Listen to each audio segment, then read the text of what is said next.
one going on, you got one personal question. Yes. Thank you. We do. The answer is yes. And I also track my own nutrition. Yes. And yes. Yeah. And we're not shy about it. Yes. But I think what we track is nutrition rate of 10. Because we do identify a group of hypophysicians, and at the corporate level, we do track the nutrition of the high potential, and this is our KPI, which we report to the board as well. So these are the talents that you want to actually keep. Okay, has everyone gone into vote on the question that they want answered? We have another also 7 votes, which is this one. How do we change a culture from one that is very people driven and one that's performance driven? Is it possible to have both an organization that is, performance driven but also very people centric? I think so. Yeah. I think it's possible.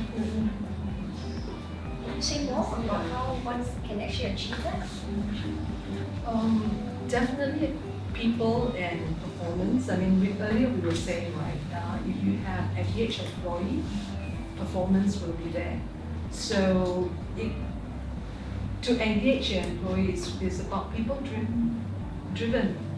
And if you have that, then you have performance. Where I was a bit, when I was reading this question, one thing that I was kind of like thinking was maybe you're not focusing on performance at all. It's all about being a nice culture and really about people. Then I think it would be very difficult to change. But if you are really looking at, is it about performance at all costs and kind of bulldoze your way and not engaging your people? I don't think that's sustainable.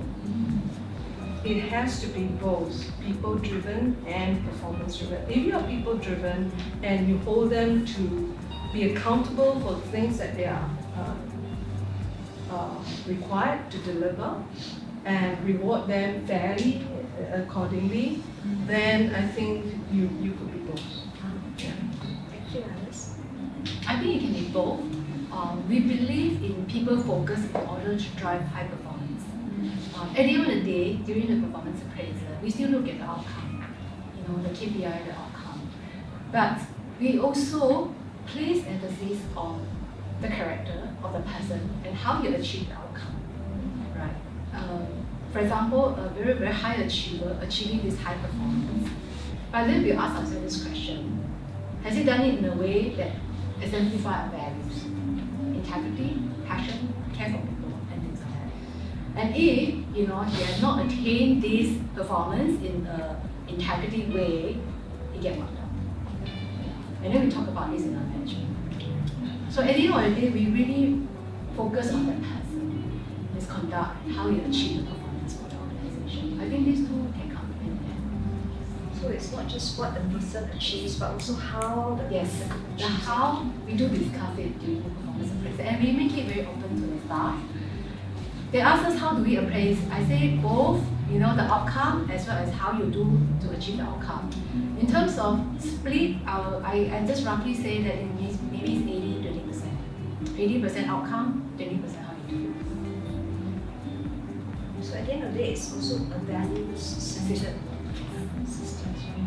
For us, teamwork is very important. If let's say you achieve very good outcome, but you are known to be not a team player, I think your performance probably will be marked down by a notch. Thank you very much. Anything that Just quickly, I think this seems like a question to make us choose a balance. But I don't think there is a balance. I think there's a harmony, but there's no balance. So this question seems to be like, now it's lopsided this way. How do I bring it to the other side, to a balance? I don't think there's a balance, first of all. So I think that's not practical. Second, I think it's about reaching that harmony that will drive the performance of your organization.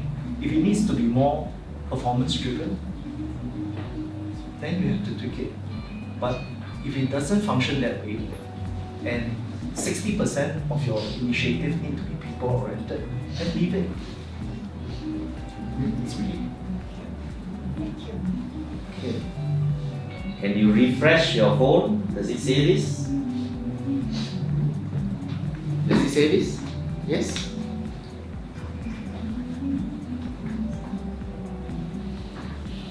Okay.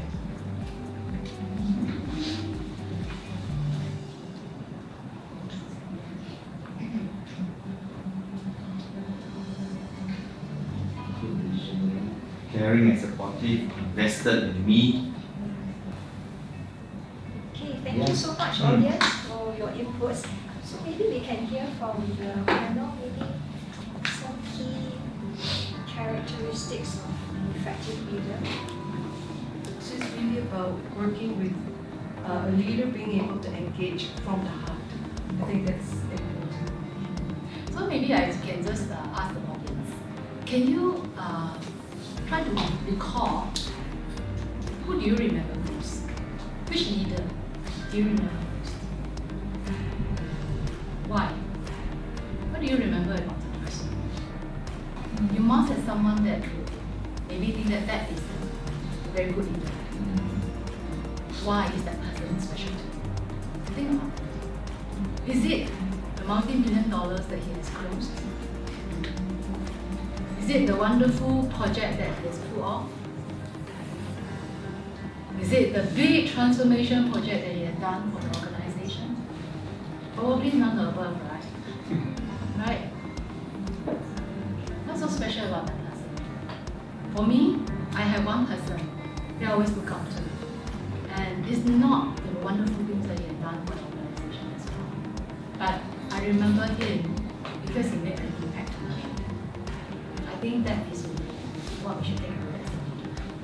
Many years later, you don't want to live with regrets that I've not done anything for myself. That in the most wonderful way for the person that made a difference in his life. So we always want to ask ourselves, we are in this season of our life, what can we do for this person that is meaningful? And you want the person to remember you, not for all the big projects that you've done, but because of your character.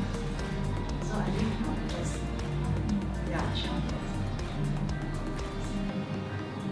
So well said. Your imprint, the legacy that you want to leave. If anything to add? I worry about the person type human. I think you should speak to your leader or